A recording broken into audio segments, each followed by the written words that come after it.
Vamos direto ao ponto na nossa análise de hoje. A gente vai explorar a jornada de um personagem super familiar, que vamos chamar de Léo. A história dele é tipo uma verdadeira jornada do herói dos quadrinhos, sabe? Só que, em vez de monstros, esse trabalhador comum enfrenta uma batalha épica contra os maiores vilões da vida moderna, as dívidas. Acompanhar a trajetória do Léo é o jeito perfeito para entender, na prática, as táticas exatas para escapar dessa armadilha que muita gente acha ser impossível de sair.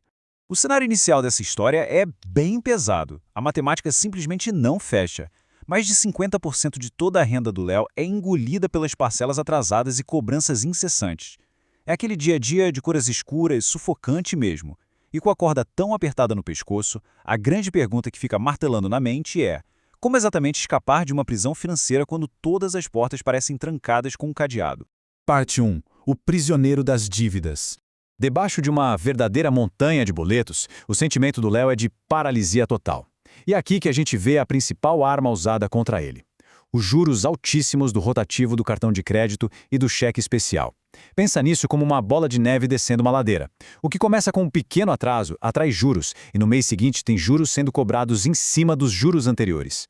É uma força tão destrutiva que, num piscar de olhos, transforma aquela comprinha inofensiva de supermercado num monstro impagável. Parte 2. Os vilões emocionais. Mas, para virar esse jogo, o Léo logo saca que o buraco não é só matemático. A coisa toda é impulsionada por gatilhos psicológicos muito sorrateiros.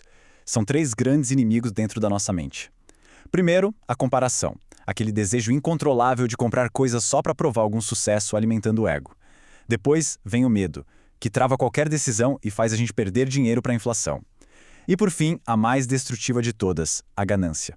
O desespero faz com que as promessas de lucro rápido pareçam a grande salvação, e isso acaba resultando em perdas ainda piores. Assim que esses inimigos emocionais são nocauteados, a mente se abre para uma quebra de paradigma sensacional. A força que antes destruía as finanças do Léo agora mostra o seu lado luminoso. Enquanto o efeito bola de neve das dívidas age como um rolo compressor, os juros compostos nos investimentos funcionam como uma verdadeira máquina de criação. A matemática de juros sobre juros é literalmente a mesma, mas agora trabalhando a favor, construindo riqueza em vez de destruir.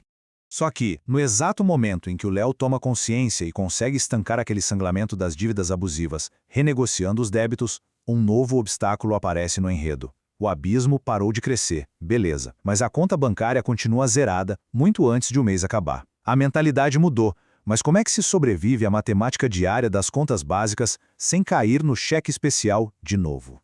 Parte 3. O escudo do orçamento. Para domar esse caos do dia a dia, a disciplina precisa de estrutura. Um plano de ação para cada centavo. A renda do Léo passa a ser distribuída como um escudo impenetrável, usando a famosa regra 50-30-20. 50% do dinheiro fica totalmente blindado para as necessidades básicas, tipo moradia e comida. 30% ficam livres para os desejos, lazer e saúde mental, o que prova que não é preciso viver na miséria para enriquecer. E aí vem a parte sagrada, os 20% restantes vão direto para o futuro, seja para quitar o que resta de dívidas ou montar a famosa reserva de emergência. Claro que colocar esse escudo em prática exige bastante suor. O primeiro passo é encarar o espelho e fazer um raio-x implacável das próprias finanças. O segundo é racionalizar os recursos que são ilimitados, cortando aqueles pequenos gastos que sugam o orçamento de forma silenciosa. Mas como cortar tem limite, o terceiro e decisivo passo é buscar ativamente novas formas de gerar renda extra. É o esforço necessário para driblar o nosso cérebro que adora um prazer imediato e fazê-lo focar de vez na recompensa de longo prazo. Com o orçamento finalmente rodando e as primeiras economias indo para os investimentos, a poeira baixa. Mas aí, o silêncio traz uma frustração nova e bem pesada. Os 20% estão sendo guardados religiosamente todo mês, mas ao abrir o aplicativo do banco, os números parecem engatinhar. A lentidão do processo quase faz a motivação desmoronar. Afinal, por que o dinheiro cresce tão devagar no começo?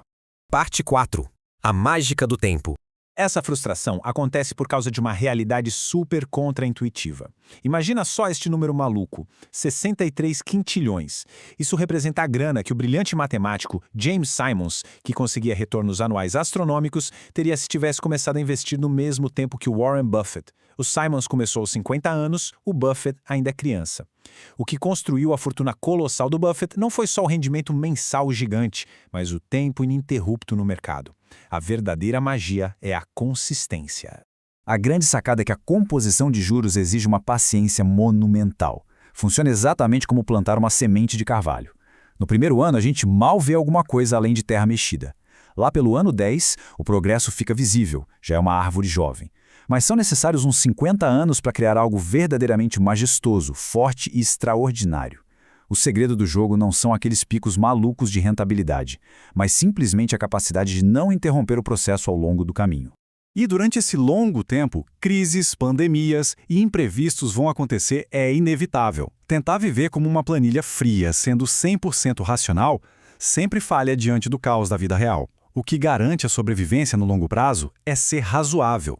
Guardar dinheiro, mesmo sem um motivo muito específico, constrói uma margem de segurança gigantesca. Como os especialistas costumam dizer, a parte mais importante de um plano financeiro é, na verdade, ter um plano para quando o plano principal der completamente errado. Parte 5. A jornada da liberdade.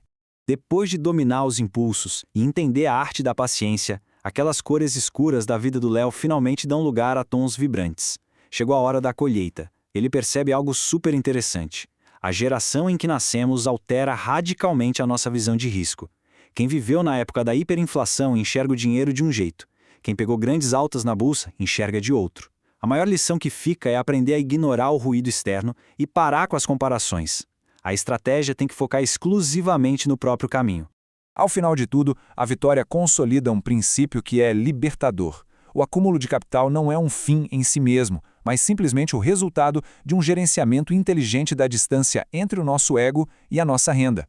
A grande recompensa por toda essa disciplina não é ostentar carrões ou coisas de luxo, mas sim conquistar a maior das vantagens, o controle absoluto sobre o próprio tempo, garantindo paz e segurança de verdade para a família e para o futuro.